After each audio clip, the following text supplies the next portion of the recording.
They locked me in the dog cage, laughing like children pulling a cruel prank. She's no different from strays, my daughter-in-law chuckled, the keys jingling in her hand as she shut the latch with a sharp, metallic snap. I didn't scream, didn't beg.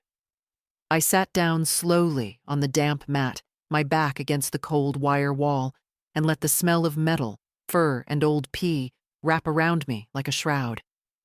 At 76, I'd lived through harder things than a night in a cage, but never something so humiliating. It had started that morning when I came to the shelter unannounced. My shelter. My late husband and I had built it from nothing but heart and hands. I used to scrub the floors myself, feed the sick ones by hand, name every dog, and remember who liked chicken better than beef. We didn't call them strays. We called them residents, souls, survivors. I hadn't been inside in 6 months. Once Harold passed, I'd signed over day-to-day operations to my son, Brian, and his wife, Lacey. It was supposed to be temporary. "You've earned rest, Mom," Brian had said. "Let us take it from here." I believed him. I shouldn't have. At first, they called to update me. Then the updates stopped. Then the calls stopped. When I asked to visit, there was always an excuse. "We're remodeling. We've got a staff meeting. It's flea treatment day, not a good time." But this morning, something in me pushed past their walls. I walked straight through the front door. The teenage receptionist barely glanced up before muttering, "They're not here." But I heard voices in the back and recognized Brian's bark-like laugh.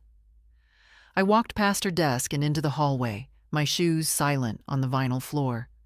The walls used to be painted with bright murals, kids, pets, flowers. Now they were a dull, lifeless beige. I peeked into one kennel. No blankets. 2 dogs huddled together, shivering. I smelled bleach and mildew. "Mom?" Brian's voice from behind. He sounded like someone catching a burglar. I turned. "What's going on here?" He sighed, rubbing his forehead. "You can't just walk in. This is not a good time." "I see that," I said flatly. Lacey appeared beside him, arms crossed. "You're overreacting. We're cutting costs. Blankets get torn up, and the dogs chew them. It's safer this way." "Safer for whom?" She rolled her eyes. "We've been running this place just fine without your interference." The word stung. Interference. Brian stepped forward, trying that gentle tone he'd used as a boy when he'd knocked over a vase. "Mom, we're handling things. You raised me to be responsible. Trust us." I looked around again, at the half-stocked pantry, the flies buzzing over the water bowls, the broken light in the ceiling. "I'm not leaving," I said. They didn't yell, didn't threaten. They just smiled, like I was a silly old woman poking her nose where it didn't belong. "Fine," Lacey said.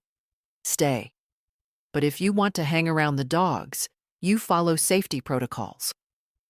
She led me to the far end of the kennels, where a cage stood empty. One of the larger ones, usually used for recovering dogs who needed isolation. I walked in, still trying to believe this was their idea of a joke. "Wait here," she said. "Brian and I will finish some paperwork, then we'll talk." She shut the cage door behind me. The latch clicked. I heard the lock turn. They walked away, laughing. Then the lights went off. The dogs barked for a while, then went quiet, one by one. I sat in the dark, knees drawn to my chest, and felt the ache settle into my bones. They didn't come back. I thought maybe it was a test. Maybe they wanted me to see what the dogs felt like. If that was their intent, they succeeded. The cold crawled up my spine. The concrete floor seeped through my skirt. Somewhere nearby, a dog whimpered. I answered back, softly. I'm here. I didn't sleep. Not really. I drifted in and out, leaning against the wire wall, thinking about Harold. He would have lost his temper. He was a quiet man, but he had fire when it came to injustice. Martha, he used to say, you don't let anyone tell you what your worth is. You decide that yourself. I must have dozed, because suddenly there was light. The sound of keys. The soft shuffle of sneakers. Mrs. H? It was Rosa, the janitor, barely 20, and the only one who ever looked me in the eye. What the hell? Sorry. What are you doing in there? They locked me in, I said calmly, rising to my feet. Would you mind opening the door? She hesitated, then turned the key. I stepped out stiffly, my body aching in protest. I smelled like dog hair and ammonia. My hair was matted, my mouth dry, but my spine was straight. Rosa looked horrified. Do you want me to call someone? The police? No, I said, brushing off my skirt. But I do need a phone. I have a few calls to make. By 9 that morning, I'd spoken to my lawyer. By 10, my financial advisor. By 11, I had the keys to my late husband's old office in town. At noon, the board meeting was scheduled. And by then, Brian and Lacey still didn't know what was coming. I took the longest shower of my life that morning, scrubbing away the stench of wet concrete, dog hair, and my own quiet shame. I stood under the water until my skin went red, but I still didn't feel clean. It wasn't the dirt. It was what they'd done. What he had done. My own son. The boy I nursed through fevers. The boy I once carried 4 blocks in the rain when his shoes gave out. Had locked me in a cage like a thing. And laughed. I didn't cry. I haven't cried in years, not since Harold passed. But something inside me burned. Not anger, not sadness. A slow, cold clarity. I sat at the kitchen table, wrapped in a towel, and opened the drawer where I kept old files. Bank statements, tax returns, Harold's will. I hadn't touched that drawer in a long time. Not because I forgot it, but because I trusted. Trust, as it turns out, is a dangerous luxury. I found the deed to the shelter building, signed in both our names. I found the operating agreement from 12 years ago when we converted the place into a nonprofit. And then I found something I'd nearly forgotten about. A durable power of attorney drafted after Harold's first heart scare. I was listed as primary authority. Brian's name wasn't anywhere on it. They'd told me they were managing things, that I'd signed it over, that it was handled. But nothing had been handled. They hadn't even bothered to check the paperwork, just assumed the old lady had given up.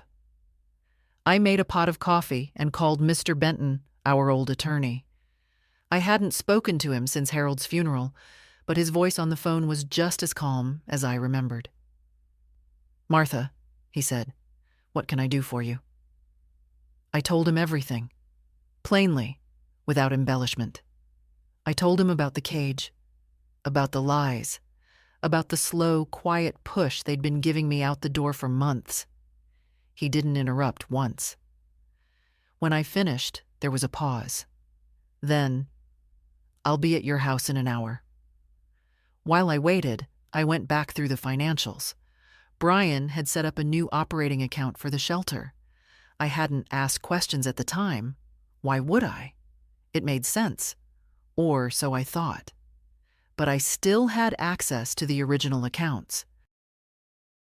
And more importantly, I still had my money. There was one account they didn't know about. A savings account Harold and I had opened after selling our second property.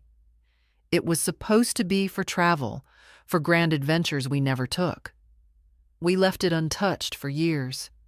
After he passed, I just let it sit. It still held $138,000. I smiled to myself as I logged in and confirmed the balance. Not enough to buy the world, but enough to make a statement. Mr. Benton arrived exactly when he said he would. He wore the same gray blazer and carried the same worn leather briefcase. "You kept everything in good order," he said, flipping through the papers I'd laid out. "This is more than enough." I poured us both coffee. "How quickly can we act?" He looked up, eyes sharp. "Immediately." He made the calls while I watched the clock tick toward noon. We called the Secretary of State's office to confirm registration. We requested a certified copy of the deed. We contacted the county records office for the most recent filings. At each step, the same conclusion surfaced. Legally, I still held control. They'd built their throne on assumptions. Mr. Benton tapped the last document. "They've been using the property as their residence?" I nodded. "Moved in last month. Said it made fiscal sense to consolidate expenses. Claimed they were renovating their old place. Then they're in violation of the zoning agreement." He opened his briefcase. "I'll draft the cease and desist today." It felt like breathing after a long time underwater. Not victory, not yet. But breath. Oxygen. At 2 o'clock, I called Rosa. "Hi, sweetheart. I hope you're okay after this morning." She sounded sheepish. I'm so sorry, Mrs. H. I didn't know what to do. I mean, it looked like—" "I'm not angry," I said gently. "You did what you could, but I need your help again." "Anything." I asked her to meet me at the shelter in the morning. Told her we'd be making some changes. "Should I bring anything?" "Just yourself. And maybe a camera." By sunset, everything was in motion. Mr. Benton had filed a motion for immediate board review. The bank was alerted to freeze all activity on the unauthorized account. And the keys to Harold's old office were in my hand. I'd be using the space again, starting tomorrow. I stood at the threshold of that office as dusk settled. The smell of old carpet and dust heavy in the air. The furniture was covered in sheets, but his desk stood just as we left it. I uncovered it slowly, reverently. There was still a coffee stain in the corner, the shape of his favorite mug. I sat down and placed the file folders in a neat stack. Took a deep breath. I wasn't doing this for revenge. Not really. I was doing this because they had turned something sacred, a place of rescue, of dignity, into a business, into a ladder for their egos.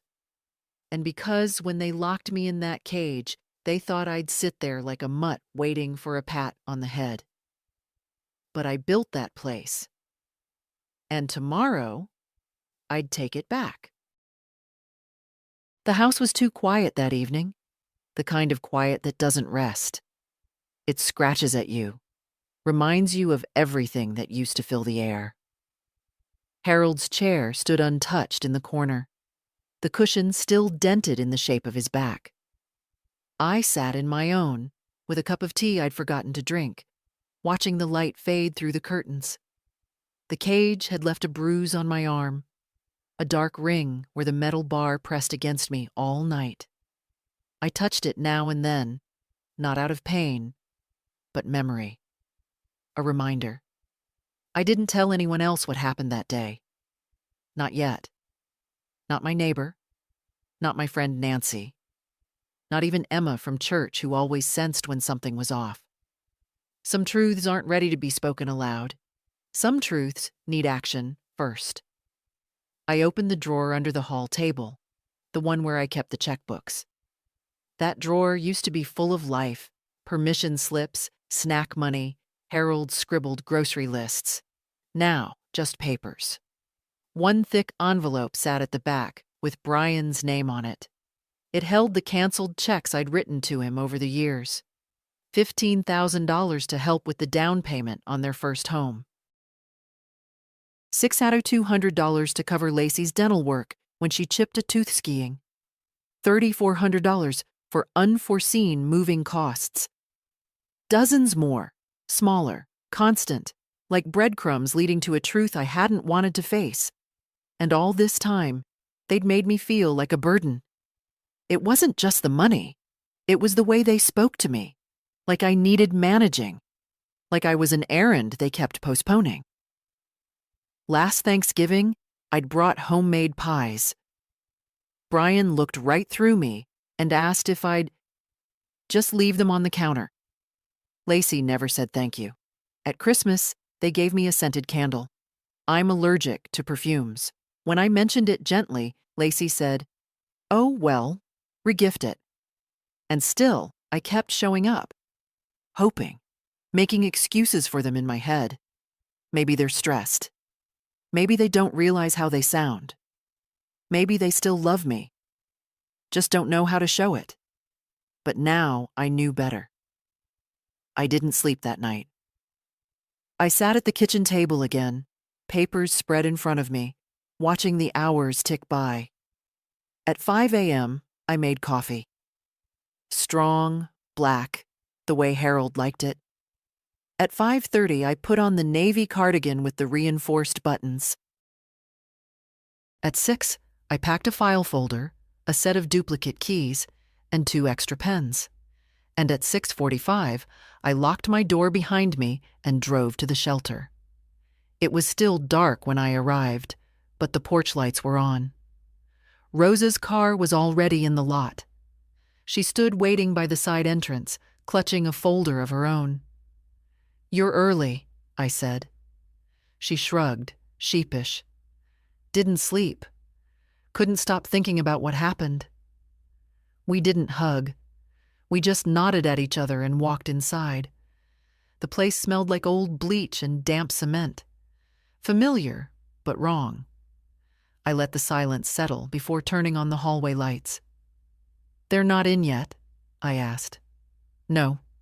They usually get here around 8. "Good." We walked past the rows of kennels. The dogs stirred, some wagging their tails, others peering sleepily from behind bars.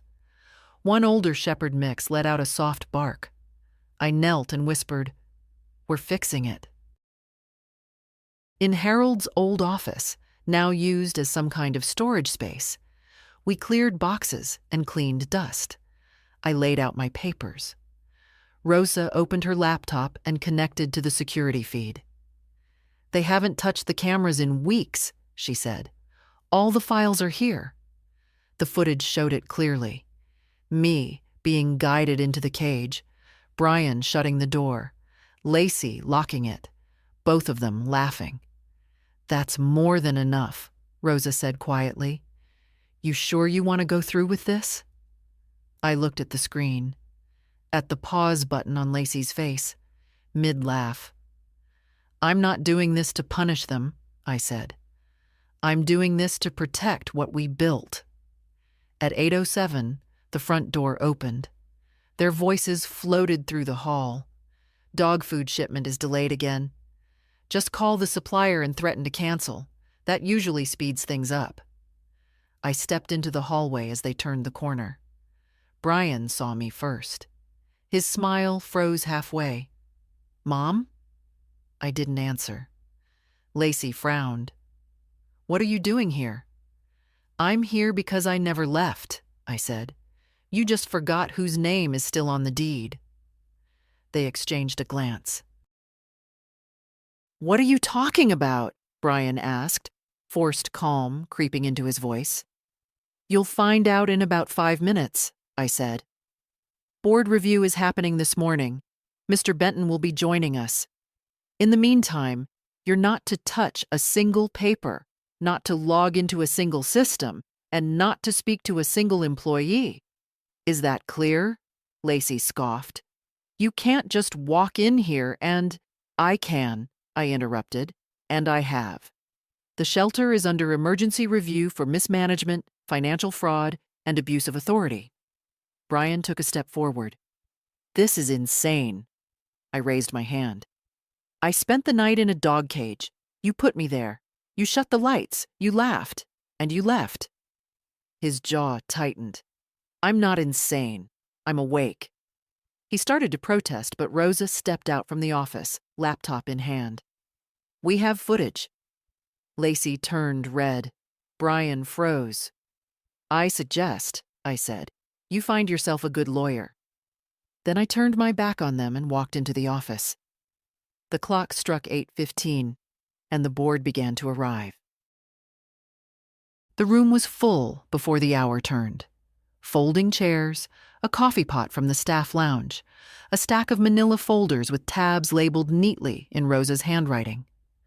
The board members arrived one by one, mostly retirees like me, a couple of younger folks, 2 former vets, 1 woman who'd volunteered for over 20 years, people who remembered what this shelter used to be. They hadn't been summoned formally in years. Brian always managed things on email, if at all. But now they came, every one of them, when I called. I stood by Harold's old desk and nodded to each as they entered. "Thank you for coming," I said, and I meant it. When the door clicked shut, Mr. Benton cleared his throat. "Let's begin." Brian and Lacey sat at the far end. They didn't speak. Brian's face was stiff, unreadable. Lacey kept looking at her phone like the right message might save her. Mr. Benton started with the footage. We didn't play the sound. We didn't need to. The images spoke for themselves. Me, ushered into the cage, the lock, the lights, Brian's back as he walked away. A rustle moved through the room like a breeze. Not outrage. Not yet. Just the air shifting around the truth. When it ended, Mr. Benton laid out the papers. "Here is the original deed. Here are the nonprofit bylaws. Here is the power of attorney. You'll note that nothing has been legally amended. There was no vote, no signed transfer, no board consultation." Someone at the back murmured, "Not even an email." I stepped forward, hands folded. For months, I've been told to stay out, that it's not my place anymore, that they know better. I let the silence hang. I'm not here because I want to run everything again. I'm here because we built this place with our bare hands.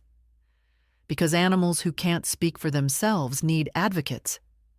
Because no one, not even family, has the right to erase someone while they're still breathing. A few people nodded. I trusted them, I added. That was my mistake. But now I'm correcting it. Rosa passed out folders, expenses, purchase orders, vendor contracts. Mr. Benton explained the discrepancies: inflated costs, missing invoices, a sudden uptick in consulting fees with no documentation. None of it illegal, not outright, but all of it wrong. I didn't look at Brian. I didn't need to. His silence was louder than anything. When the vote was called, it wasn't close. 12 in favor of emergency removal, 1 abstention, a man who said he didn't like drama. The rest voted to reinstate me as acting director, effective immediately. Brian finally stood. "This is ridiculous. You think she can run this place? She hasn't been involved in years." "I haven't been allowed to be involved," I corrected. "You're not thinking long term. This place needs modern systems, scalable growth. This place needs blankets," Rosa cut in, "and working light bulbs, and food that's not expired." Lacey jumped in, voice shrill. "You don't know what you're doing. You're emotional. You're doing this to punish us." I looked at her, calm. "No, Lacey. If I were doing this to punish you, I'd let you keep going until the IRS found you." She opened her mouth, then closed it again. Mr. Benton handed them each a sealed envelope. "Here are your notices.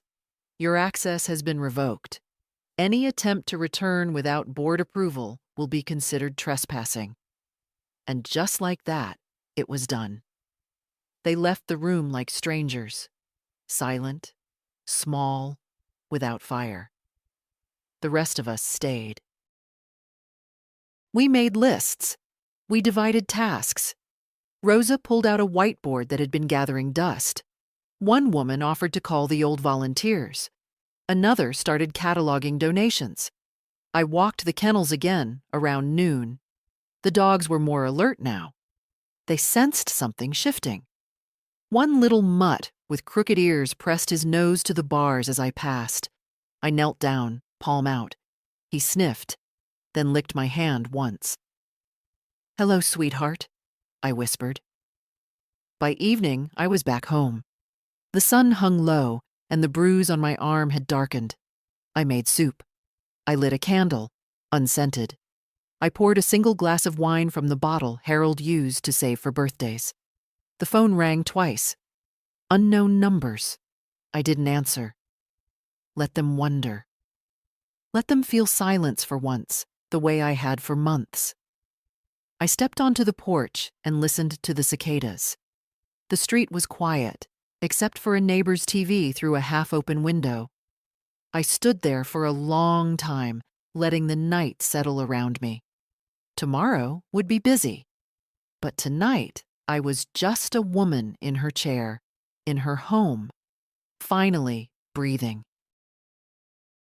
I didn't sleep, not really. I don't know if anyone could, on that floor, in that cold. The mat was thin, barely more than a pad, and the metal beneath it seemed to hold on to every breath of damp that lingered in the air. My back ached within the hour, my hips within 2.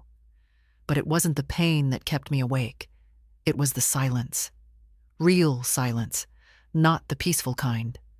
This was the silence of being forgotten. The shelter, after hours, is a different world. No volunteers, no phones, no footsteps. Just the occasional shuffle of paws or the soft, restless sound of dogs turning in their sleep. Some whimpered. Some barked once or twice. One, I think, was having a nightmare. He scratched at the wall of his kennel in his sleep, then cried out. I whispered to him. I didn't know his name. Brian and Lacey had changed the tagging system, but I'd known hundreds of dogs, and fear sounds the same in every throat. My voice reached him through the bars. It's all right, baby. I'm here. He settled. I stayed seated, leaning against the wire wall. My coat was thin. They hadn't even let me bring my bag inside. I still don't know what they were thinking. Maybe it started as a joke. Maybe they wanted to teach me a lesson. Maybe it was just a petty, cruel moment that got out of hand. Whatever it was, they didn't come back. At some point in the night, I started talking. Not loud, just enough for the sound of my voice to remind me I was real. I spoke to Harold. Well, here we are, I said. Back in the shelter. Not quite the way we imagined it. I told him what they'd done. I told him about the blankets being removed, the food orders shrinking, the donations being mismanaged. I told him about Rosa, about how she looked at me with wide, horrified eyes when she found me in the morning. I told him I'd seen the documents, that I was going to fix it, that I was going to take back what was ours. But before all that, in the dark, I told him the truth. I should have listened to my gut months ago. Because the signs had been there. Lacey's clipped tone whenever I called. We're busy right now, Martha. Brian's insistence that I not worry myself with the day-to-day. The way he'd laughed when I asked about the heating system. You don't need to stress about the plumbing, Mom. And the volunteers. Good, decent people I'd worked alongside for years. Quietly replaced. Their names vanished from the contact sheets. Not even a goodbye. They didn't take the shelter from me in one move. They took it inch by inch. And I let them. Sitting in that cage, Surrounded by the rustle and sigh of sleeping animals, I thought about all the little ways we give ourselves away, the way we silence our doubts out of love, the way we swallow disrespect out of peace, the way we convince ourselves we're needed only in the ways others decide. Harold would have been furious, but not surprised. He always said I was too patient for my own good. Somewhere around 4 in the morning, I curled onto my side. It was the only position my hips could tolerate. My knees pressed to my chest, my fingers stiff from the cold. And I waited. I didn't cry. I didn't scream. I didn't even hope they'd come back. What I felt wasn't desperation. It was decision. By the time light started to filter through the small windows above the kennels, I had made up my mind. No more waiting. No more asking. No more pretending. They'd locked me in here thinking I was harmless. They forgot who built the place. When Rosa came, fumbling with the keys and whispering, "Oh my God," over and over, I stood without help. My legs trembled a little, but I stood. I walked out without asking where they were or why they hadn't returned. I didn't need explanations. What they'd said was louder than any apology could undo. "She's no different from strays." That's what they said. Funny thing is, they meant it as an insult. But I looked around that place, at the scratched walls, the cracked bowls, the animals waiting in silence for kindness, and I thought, maybe that's exactly what I am. A stray they thought no one would come looking for. But strays survive. Strays find their way home. And sometimes, strays bite back. That morning, while they still slept in their warm beds, I drove home with stiff fingers and a full heart. Not a broken one, not anymore. I had something better. I had resolve.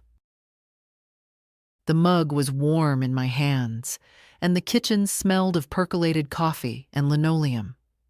I sat at the table where Harold used to balance the shelter's books, spreading butter on toast I wasn't hungry for, staring out the window at the empty street. It was barely 7 a.m., but I was already dressed, hair pulled back tight, shoes polished. My coat hung on the back of the chair like it was waiting for me to step back into my role, not as a mother, not as a retiree, but as the founder of something that mattered. I picked up the phone and dialed Benton's direct line. He answered after 2 rings. "Martha," he said. "How bad was it?" "Worse than I thought," I said. "But not bad enough to break me." I didn't think it would be. He sounded wide awake, as if he'd been waiting for the call. "I need you today," I said. "At the shelter. 9 sharp. Bring everything." "I'll be there." I hung up and moved through the house like I used to when we were getting ready for inspections. Intentional, methodical, focused. I packed a leather folder with every paper that bore my name. Incorporation docs, tax filings, the original city zoning agreements. I found my key ring, still holding the brass original to the front gate. It had tarnished from disuse. I polished it with the hem of my sweater. By 8 I was in the car, heading to Harold's old office downtown. The building was older now, sagging a little in the middle, but it still stood. The office inside smelled of dust and old files, the scent of quiet work done right. I flicked on the light and pulled the blinds open. Sunlight spilled over the empty desk. I laid out my documents, lined up my pens, booted the old desktop. Rosa would be arriving at the shelter soon to keep an eye on things.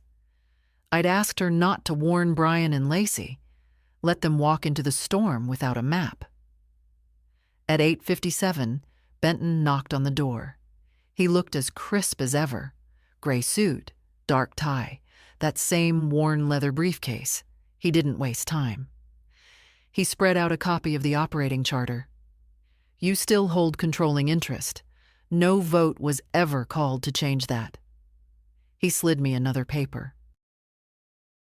Here's the durable power of attorney you executed after Harold's second heart event. It was never revoked. Another document. And this is the bylaws clause on misuse of authority. We're invoking it.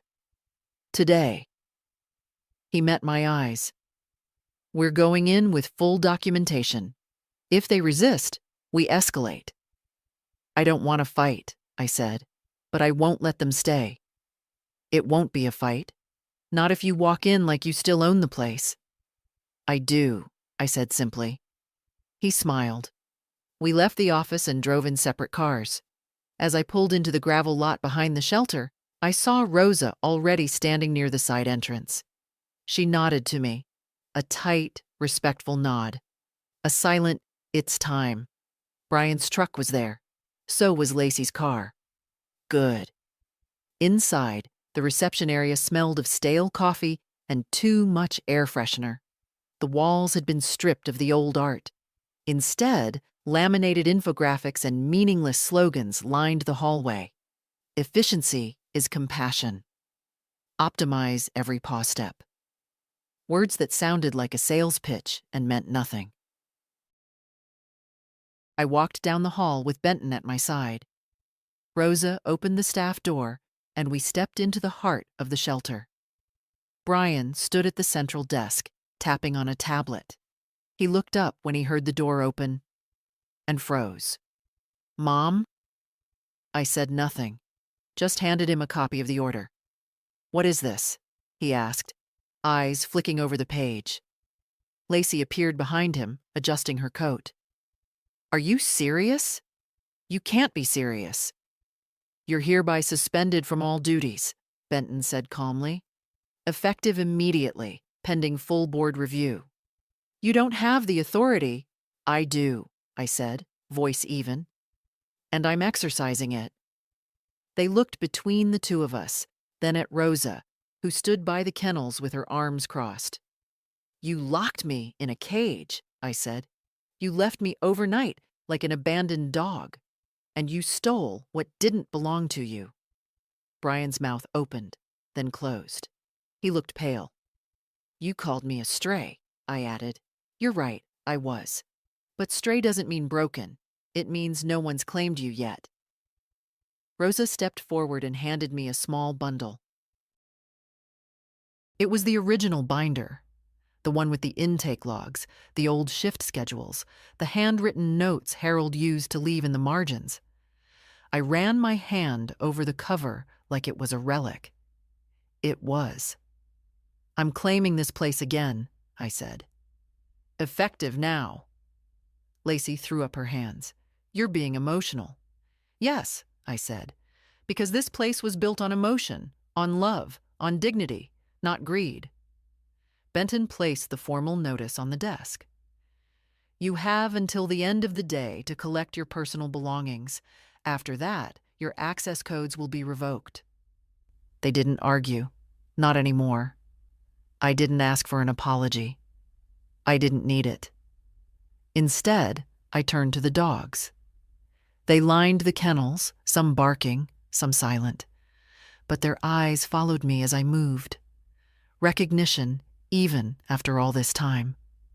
One of the older girls, a scrappy little terrier named Midge, barked once, sharp and short. I knelt by her gate. "We're back, sweetheart," I whispered. "We're home." And I meant it. The office smelled like old wood and lavender cleaner. Harold always hated the stuff, said it reminded him of his mother's parlor, the one room in her house no one was allowed to sit in. I used it anyway, not out of spite, but because it lingered, like memory. I sat behind his desk for the first time in years, the sun warming my shoulders through the window. Rosa had brought in a thermos of coffee and a sandwich I didn't touch. The binder of old records lay open beside me, and the computer hummed softly. For the first time in a long while, the place felt like mine again. Not because of the keys in my hand, but because I remembered why we built it.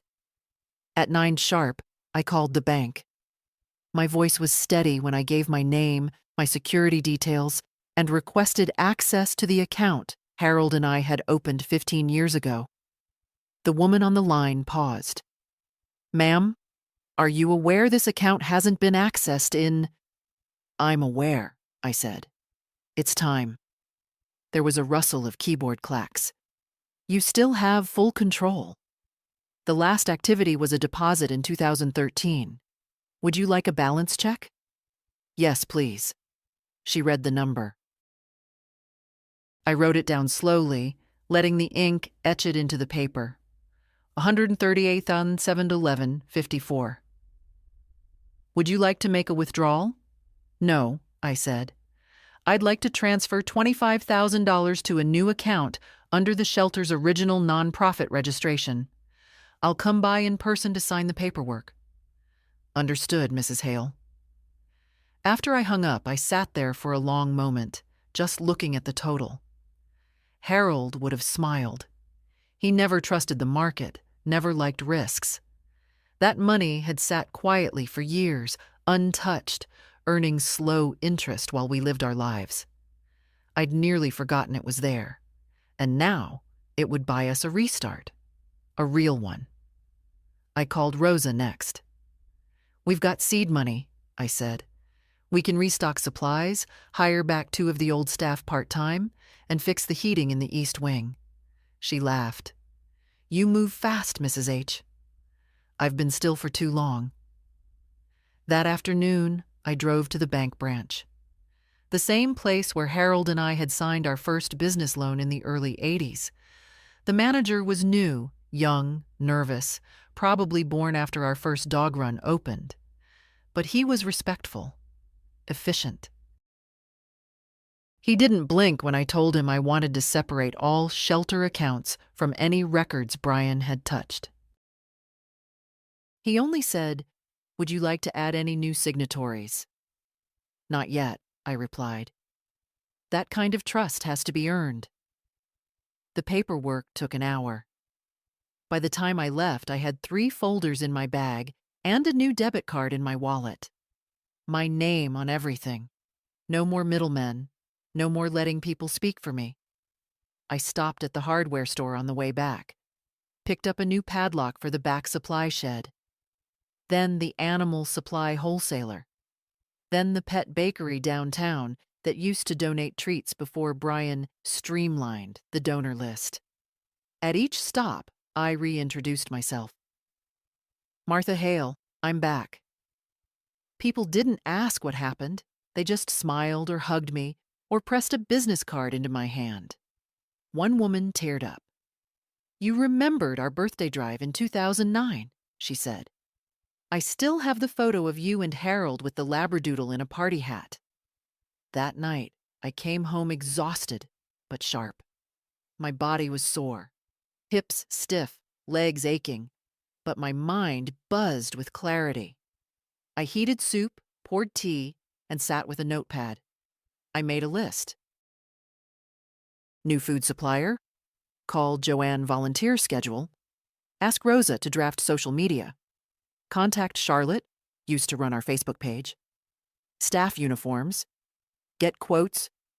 Veterinary contracts. Schedule consult. At the bottom of the list, I wrote, rebuild. But better. I didn't want to return to what the shelter had been. I wanted it to become what it should have been all along. Open, honest, kind. Not just a place for animals, but for people who'd been cast aside. For the strays, the forgotten, the left behind. I shut off the lights and walked slowly to the bedroom. On the way, I passed Harold's picture. The one of us on the front porch of the original building, a puppy in my lap, his hand on my shoulder. "Turns out," I murmured, "you were right to save that money." The picture didn't answer, but I felt steadier just the same. Tomorrow would be busy. The work was just beginning, but for the first time in a long while, I felt like the woman who once built something out of nothing, and I was ready to build again. I'd always signed my name the same way, with a looped M and a sharp tail on the E. Harold used to tease me about it, said it looked like a school teacher's signature. But I liked the way it sat on the page. Clear, confident, mine. That's why I noticed it immediately when Mr. Benton laid the file in front of me. "This is the transfer form they submitted to the city," he said. "Filed 6 months ago. You're listed as the outgoing director." I leaned in, adjusted my glasses. The signature at the bottom, my name, printed neatly in blue ink, looked like mine at first glance. But the loop was wrong. The tail wasn't sharp. And something about the rhythm of the stroke was off. "That's not mine," I said. "I didn't think so." He pulled out another page. "Here's a copy of your actual signature from the 2015 zoning renewal." Side by side, it was clear as day. The forgery wasn't even subtle. Whoever signed had practiced, yes, but hadn't lived in my hand. "They forged this," I said quietly, "to gain full control." He nodded. "We're preparing a formal challenge. The board action already gave you back operational authority, but this is different. This is fraud. It's criminal." I didn't speak for a while. Betrayal is funny. It's not a sudden sting, not always. Sometimes it settles over you slowly, like a damp blanket. I thought back to every moment I'd made excuses for Brian. Every time I told myself he was just overwhelmed, just tired, just trying his best. He'd signed my name.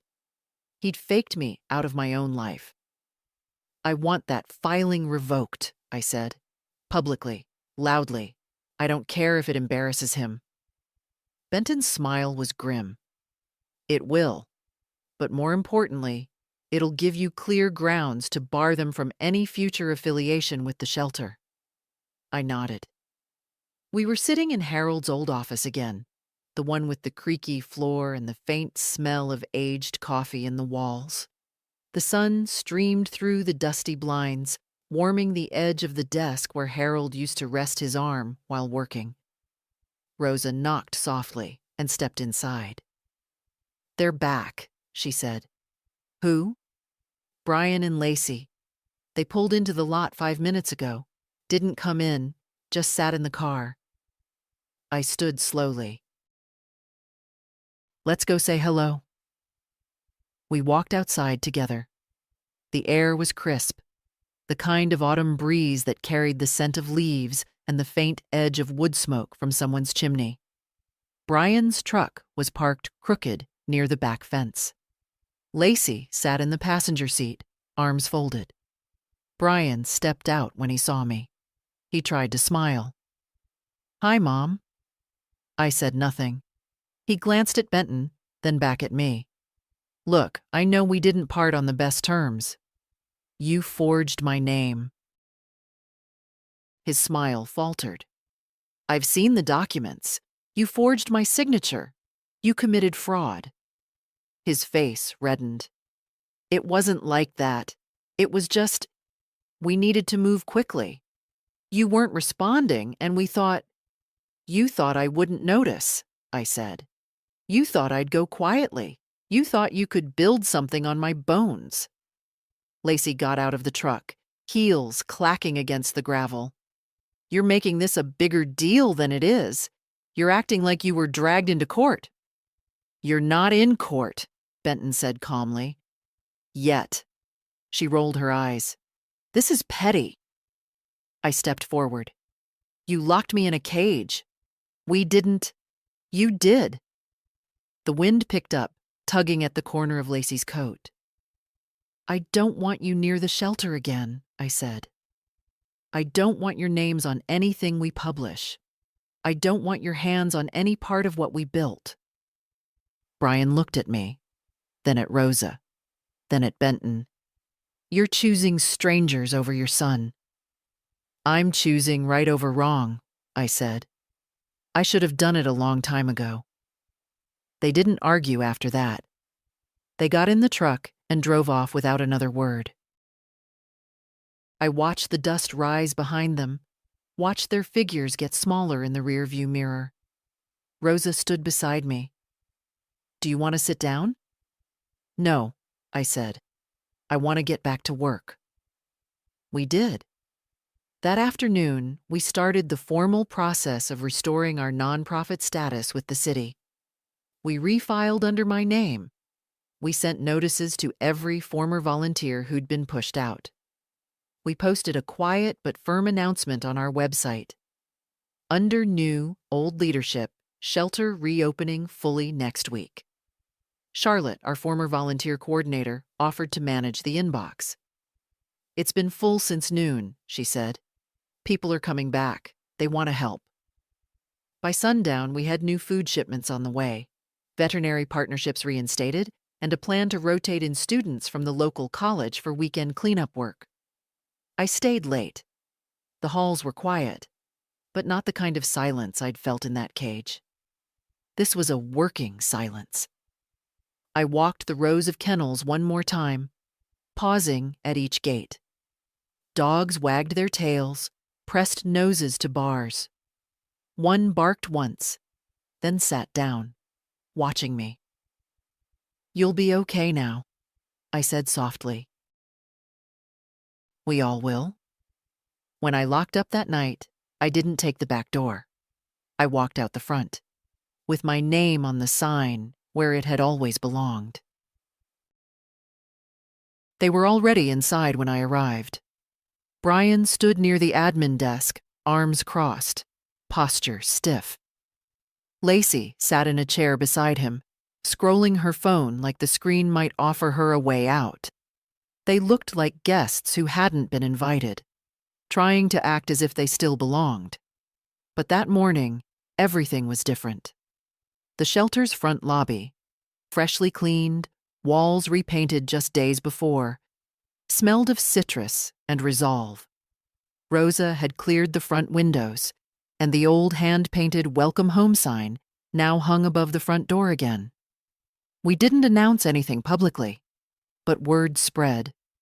The volunteers came early, the board members too, and the city liaison, a woman named Janelle, sharp as a tack, with short hair and a clipboard full of stamped approvals. Mr. Benton stood beside me, suit pressed, eyes calm. "Are you ready?" he asked. "I've been ready since the minute they shut the cage." At 9:01 a.m., we walked in together. All heads turned. Brian straightened. "Mom, what is this? Some kind of show?" "No," I said. "This is a return." Lacey stood up slowly, smiling like nothing had happened. "You didn't say there'd be guests." "I didn't need to." Janelle stepped forward. "Brian Hale?" He nodded. "You've been notified of the revocation of your authority over this property. You were given until end of business yesterday to remove your belongings and turn over all access materials." "I didn't agree to that." "You didn't have to," Benton said. "The board voted. The documents are filed, and the city has approved the restoration of original leadership under Mrs. Hale." Lacey looked from face to face, her voice shrill. "You can't just erase us. We've done everything for this place." "You did everything to this place," Rosa said from the doorway. "There's a difference." Brian stepped toward me. "This is still my home." I looked him in the eyes. "No, it never was. You moved in here to save money. You used this place like a stepping stone. You never fed the dogs. You never cleaned a cage. You never stayed past 6. You sat behind the desk and signed invoices for food you didn't order and supplies you never unpacked." His mouth opened, but I didn't stop. "You cut the volunteers. You reduced feeding schedules. You pulled old heaters off the walls and told people it was part of renovations. You forged my signature and locked me in a cage." The room was still. "I've already filed formal fraud charges," I added. But you're not here for that. You're here to hear this from me in front of everyone. I turned slightly, addressing the people gathered. The board, the volunteers, the staff. Faces I hadn't seen in years. Familiar hands. Familiar eyes. This place was never about money. It was about rescue. It was about dignity. For the animals, and for the people who walked through these doors carrying guilt, fear, or just plain hope. We took strays, of every kind, and we gave them a reason to stand tall again. I looked back at Brian and Lacey. You're not part of that anymore. Benton handed them 2 envelopes. These are formal notices of removal and trespass restriction. You may not enter or represent the shelter in any form moving forward. Lacey scoffed, grabbing her coat. Fine. You think this place is worth saving? You'll see. It'll bleed you dry. I built it once, I said. I can build again. Brian didn't look at me as he left, just walked out the front door with his shoulders hunched, the way he used to when he got caught lying about skipping school. The moment the door closed behind them, the room exhaled. It wasn't applause. It wasn't loud. But it was real. Rosa brought over a tray with mismatched mugs and hot coffee. Janelle signed the final form and handed me a copy. You're officially reinstated, Mrs. Hale. Thank you, I said. Charlotte, our social media volunteer, pulled out her phone. Do we post now? Not yet, I said. Give it a day. I walked through the halls alone after that. Each step felt like a memory, uncovered. The storage closet with the squeaky hinge. The medical room where I once sat with a dog in my lap for hours while we waited for the vet to arrive. The bulletin board where Harold pinned every thank you note. I stood in the center of the kennel room. The dogs stirred, some wagging. A young mutt with patchy fur barked once, then tilted his head. I'm back, I told him. And I'm not leaving again. Behind me, someone turned on the lights. The space filled with warmth. Home, not just to them, but to me again. At last. The first thing I did was throw out the new policies. Brian and Lacey had turned everything into numbers. How many ounces of food per dog? How many minutes per kennel cleaning? How many seconds allowed for volunteers to linger? There was a laminated sheet near the office door that said, "Time is resources. Don't waste either." I tore it off the wall and dropped it in the trash. Time isn't a resource in a place like this. It's the point. You sit with a shaking dog for 20 minutes because that dog has never been touched gently. You scrub the same floor twice because that old beagle's joints ache and she needs the warmth. You linger because sometimes silence and presence are the only gifts you can give. By noon that first day, the shelter smelled different.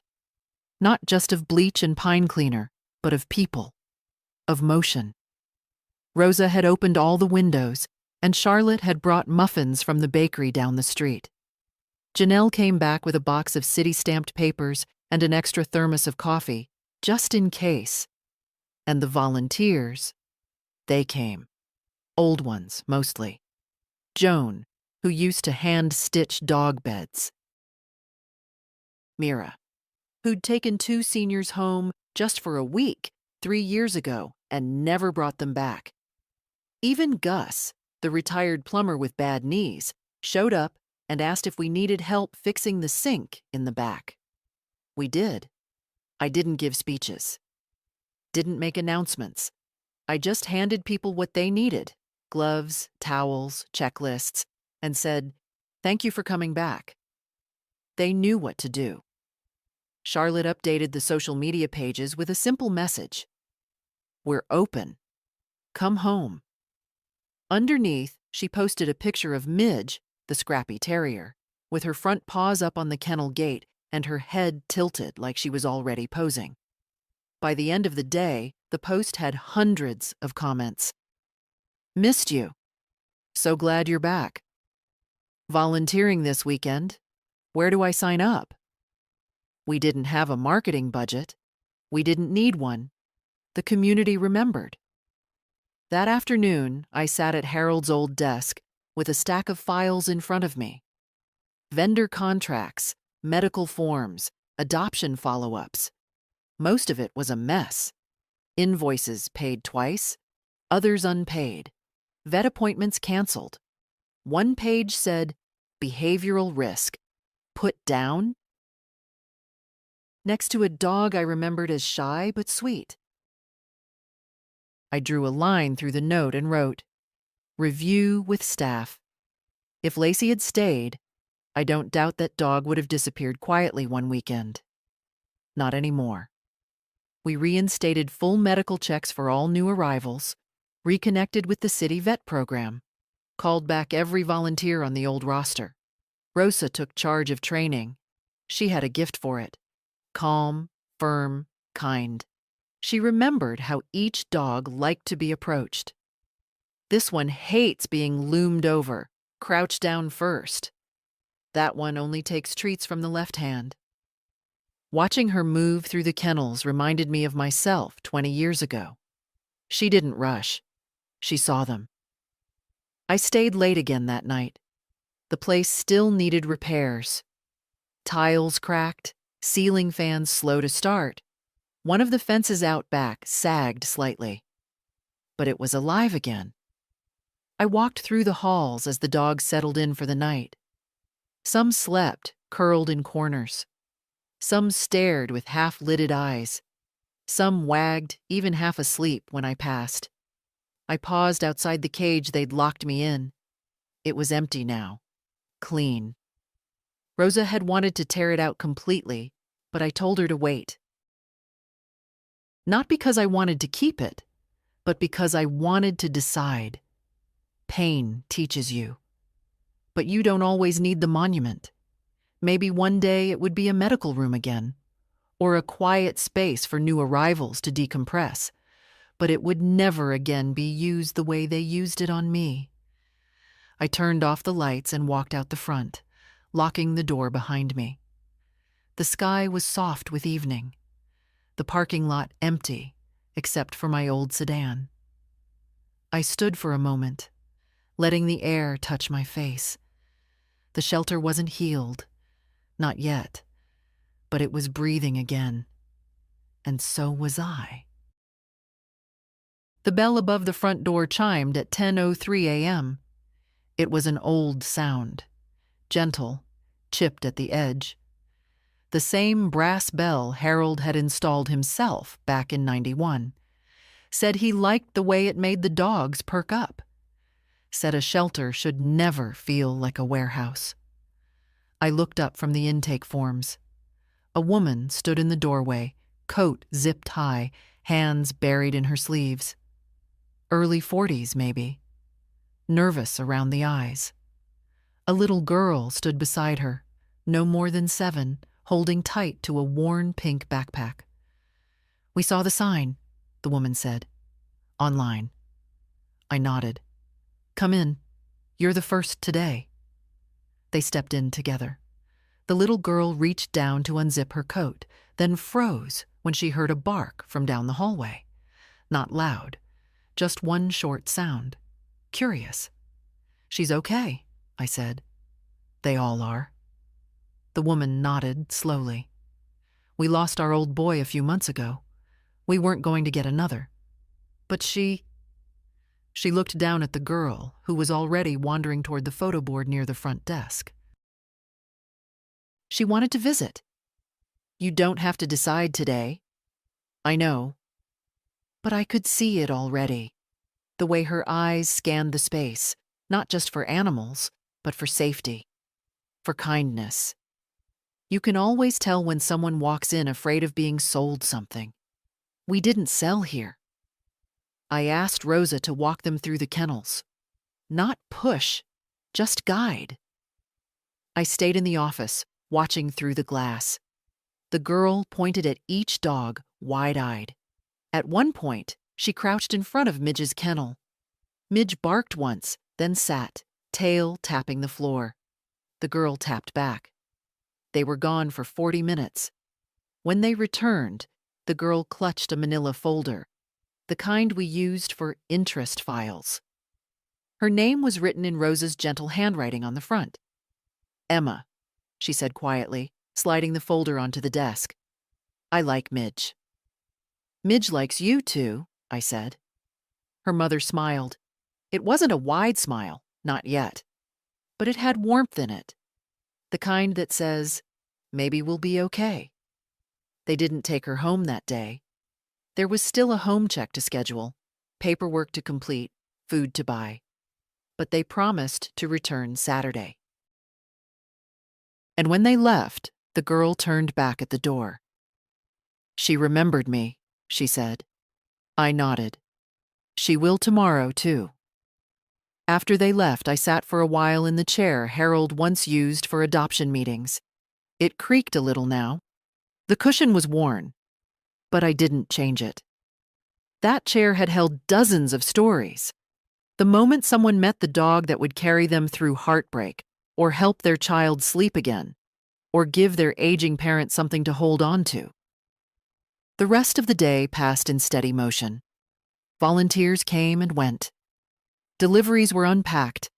I signed 3 intake forms and scheduled 2 follow-up vet visits. Nothing flashy, nothing loud, but everything felt alive. That night, as I closed up, I passed Midge's kennel.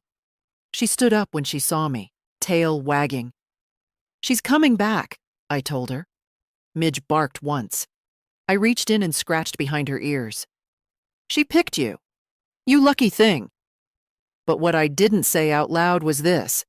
She reminded me, of all of us. Midge, with her graying fur and crooked legs, the kind of dog people overlook. Not flashy, not young, just waiting.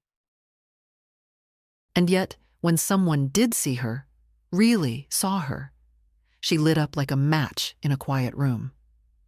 That night, I walked home instead of driving, just to feel the air, to stretch my legs, to hear the gravel underfoot. The stars were out. The shelter was back, and the world, for the first time in a long while, felt exactly the size it needed to be. The envelope came on a Tuesday. No return address.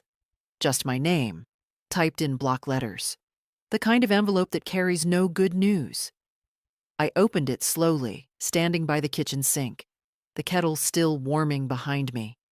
Inside, a notice from the IRS. Preliminary audit. Flag discrepancies. Prior year filings under review. A short, cold paragraph at the bottom. Failure to respond may result in temporary forfeiture of nonprofit status. I read it twice. Then I folded the letter neatly, placed it on the counter, and poured my tea. The water hissed like it knew. For a long time, I just stood there, staring out the window at the street. The neighbor's cat darted across the sidewalk. A squirrel pawed at the edge of my flower bed. The world continued, the way it always does, even when your heart kicks once in your chest like a warning bell.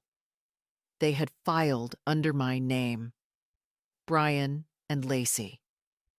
Back when they locked me out and locked the doors behind them, they submitted expense reports, payroll summaries, contractor forms, all under the shelter's ID, all bearing a name they didn't earn. Mine. I didn't cry. I didn't panic. Instead, I took the tea with me to Harold's old desk and laid the letter beside the growing stack of paperwork Rosa and I had been sorting. Vendor contracts, volunteer agreements, medical records, board minutes. I added a new folder to the pile. Label, Audit, 2023 Activity, Unauthorized. At noon, I called Mr. Benton. He wasn't surprised. "I've been waiting for this," he said. Frankly, I'm surprised it took this long. Can we handle it?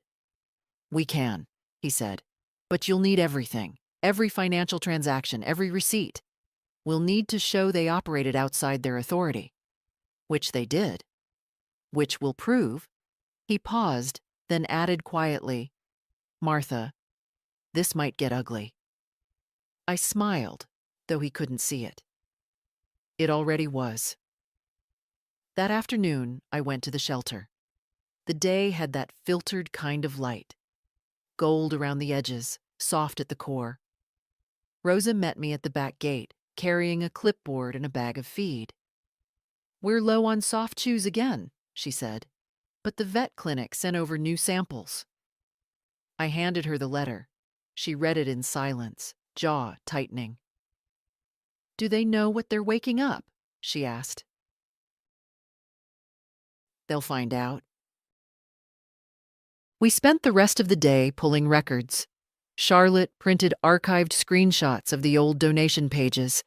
Gus, bless his cranky hands, crawled into the storage room to find a shoebox full of handwritten expense logs from before the systems went digital. Every person who'd ever loved this place showed up again. Not for revenge. For protection. The next morning, I was at the city clerk's office before they opened. I requested copies of every zoning, nonprofit, and tax document filed under our name for the last 5 years. Some were clean, some weren't. Brian had submitted multiple expense reports using the shelter's funds for consulting. One vendor, a shell company, if I had to guess, was registered to a P.O. box I didn't recognize. Lacey's name appeared on 5 different credit card statements linked to the shelter's backup account.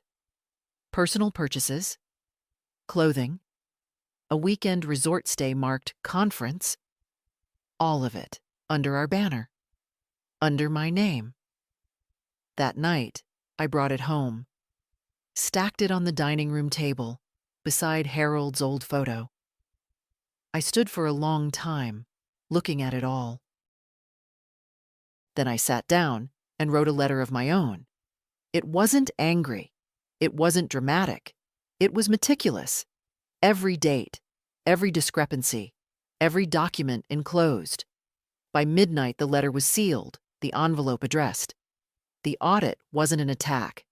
It was a chance to lay it all out, to name what had been done, to separate their recklessness from my name, to rebuild, not just in paint and food and wagging tails, but in structure, in legality, in trust.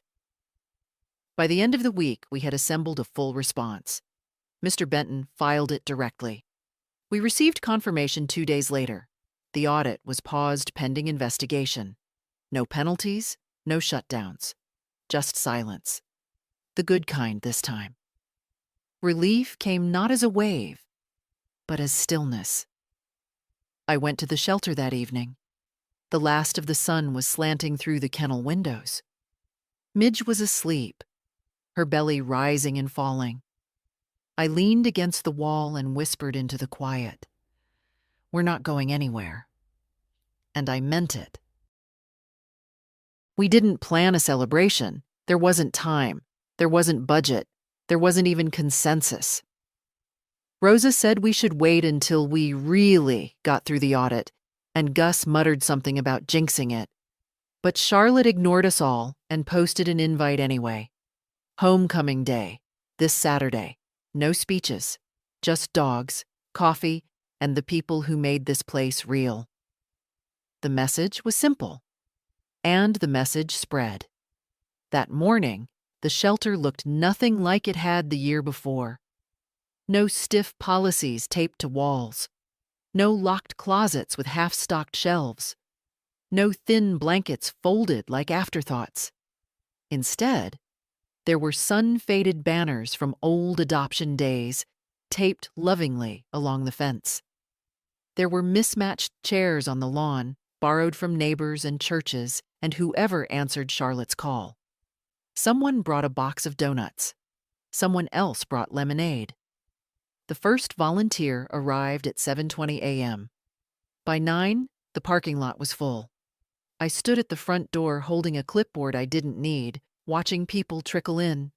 Some brought photos, dogs they'd adopted here over the years.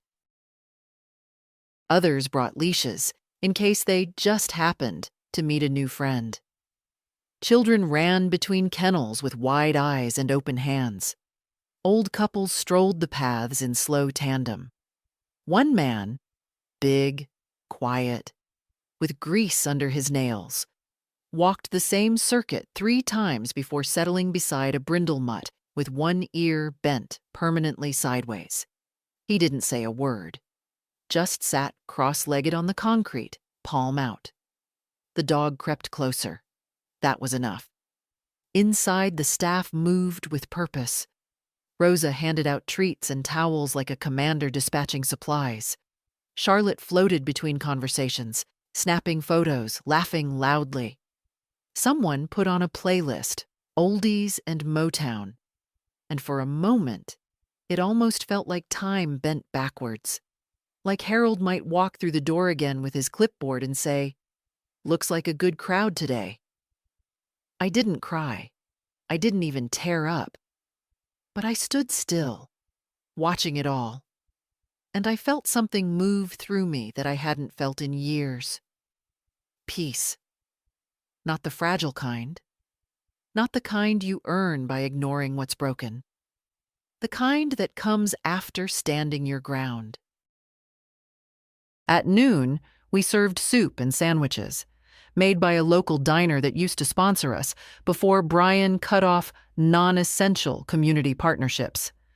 They refused payment, just sent over 2 big pots and a handwritten card that said, "Welcome back, Mrs. Hale." No one gave a speech. We didn't need one. The people spoke in presence, in laughter. In the quiet way, they leaned over kennels and whispered names. Late in the afternoon, I sat on the back bench, just outside the intake wing, with a cup of lukewarm coffee in my hand. My knees ached, and my spine reminded me I'd been on my feet since dawn. But I wasn't tired. Charlotte plopped down beside me, waving her phone. We've had 30 adoption inquiries today, 13 confirmed follow-ups, and I just got a message from the mayor's office. They want to feature us in the city newsletter. I raised an eyebrow. We still don't have heating in the back wing. Doesn't matter, she grinned. They love a comeback story. I smiled at that, not because of the mayor, but because she was right. We didn't rebuild this place with money. We rebuilt it with memory, with stubbornness, with love poured back into every corner where it had once been drained. At sunset, people began to leave. Some waved, some hugged. One woman pressed a $20 bill into my hand and said, "I know it's not much, but thank you." I walked the grounds one last time before locking up. The dogs were fed. The trash bins full of paper plates and empty bowls. Someone had folded the chairs and stacked them neatly by the door without being asked. It was the kind of day that didn't beg for recognition. It just was. And that was the miracle of it. As I turned off the porch light and stepped outside, I looked back at the sign above the gate. It had faded over the years, letters a little chipped, paint peeling at the corners. I didn't want to repaint it. I wanted it to stay exactly like that. A little worn, a little bent, but still standing, like me. The audit closed on a Thursday. No fanfare, no call. Just a thick envelope delivered by certified mail, handed over by a postal worker who looked vaguely apologetic, like he expected the contents to ruin my afternoon. It didn't. I opened it slowly, hands steady. Inside, 3 pages, neatly clipped, a summary of findings, a formal exoneration, a note from the examiner, typed but unmistakably human. Thank you for your clarity and cooperation. Your stewardship of the shelter, both past and present, reflects a commitment we rarely see sustained across decades. Please consider this matter closed. I read it twice. Then I placed the letter down, smoothed the page with my palm, and sat very still. Not from shock, not from relief, from something deeper. The kind of stillness that only comes when the long-held breath of a year, or maybe 5, is finally released. I poured a small glass of Harold's Scotch. Not much. Just enough to mark the moment. The bottle had dust on the cap, and I wiped it clean with the edge of my sleeve. He'd saved it for birthdays. I was saving it for this. I raised the glass toward his picture on the mantel. "We did it," I said, without shouting, without begging. Just the way you taught me. Quiet, steady, right. Then I took one slow sip. The next morning, I brought the letter to the shelter and placed a copy in the admin binder. Rosa read it without speaking, then placed her hand briefly over mine. "No one else would have held on," she said. I didn't answer. I didn't need to. News spread faster than I expected.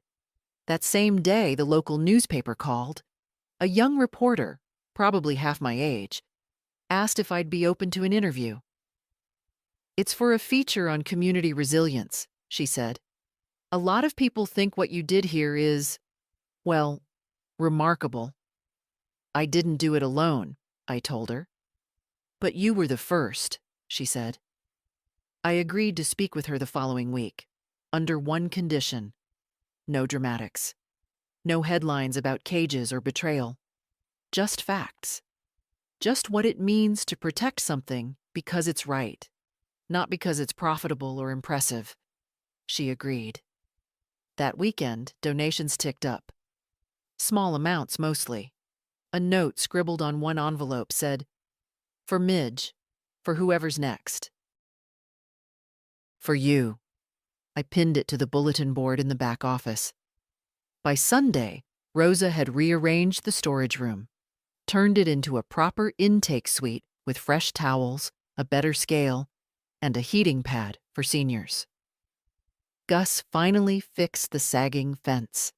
Charlotte organized a school visit with a local 5th-grade class. The place had rhythm now. Breath. People kept asking if I'd retire again. "Let someone else take the lead this time," one board member said gently. "You've done enough." Maybe I had. But there was still something unfinished inside me.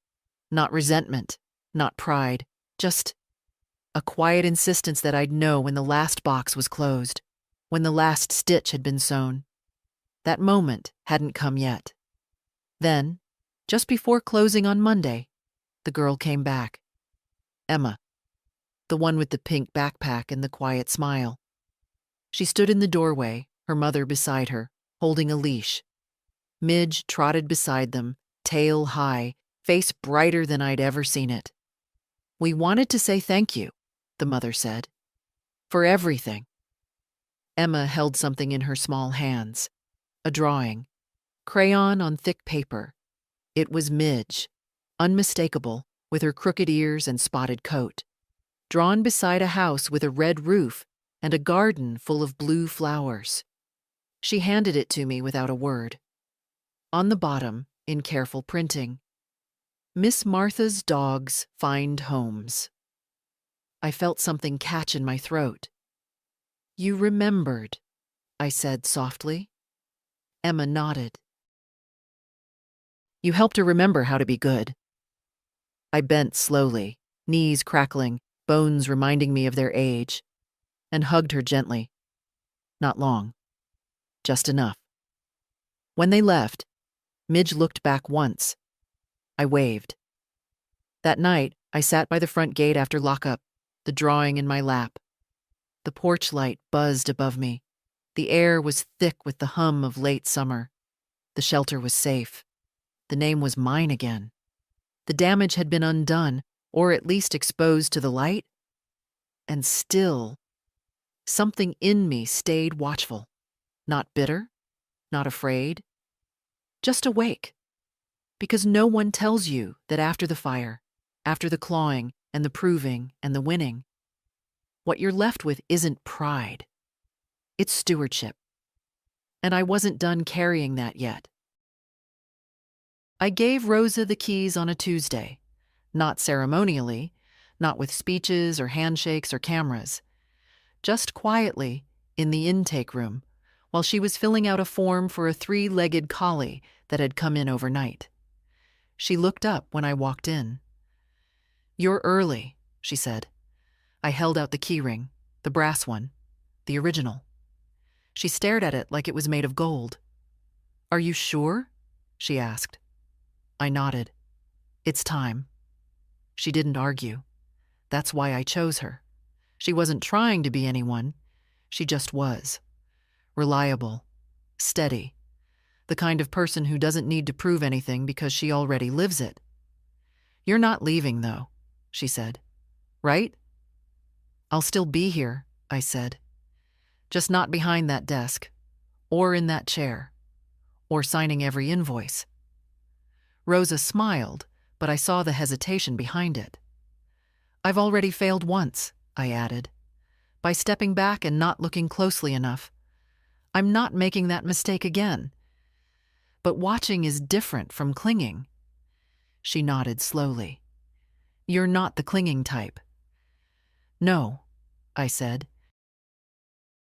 "But I am the remembering type." That afternoon, I took one last walk through the shelter as its director. The dogs were quiet, fed, calm, the rooms clean, the staff smiling. A group of school kids was crouched in the visitation area, drawing their favorite dogs on construction paper. One boy drew Midge in a cape. She didn't mind. She always did love the dramatic ones. Out back, the vegetable patch Charlotte started was already sprouting. Tomatoes, peppers, basil. "For enrichment," she said, "and maybe a little for us." There were signs of life everywhere. Not survival. Life. And in that, I found my answer. It didn't need me to hold every part anymore. I had brought it back to breath. Now someone else could teach it to sing. That evening, I went home and took down the last of Harold's files. Not because they didn't matter, but because they'd served their time. I wrapped them in twine, labeled the box, and slid it gently onto the shelf. Then I lit a candle, poured one small glass of wine, and opened the window. Outside, the wind moved through the trees like someone brushing past the curtains. Not urgent, just present. Like Harold, maybe. Or maybe just time. Before bed, I opened the drawing Emma had given me one last time. Miss Martha's Dogs Find Homes. It wasn't true anymore. They found theirs. Now it was someone else's turn to keep the door open. And maybe, if you're still reading this, if you're wondering whether it's worth fighting back, whether dignity can be reclaimed, whether kindness can be louder than cruelty, maybe it's yours. So take this as your sign. Go back. Fix what they said was broken beyond repair. Say what they told you wasn't worth saying.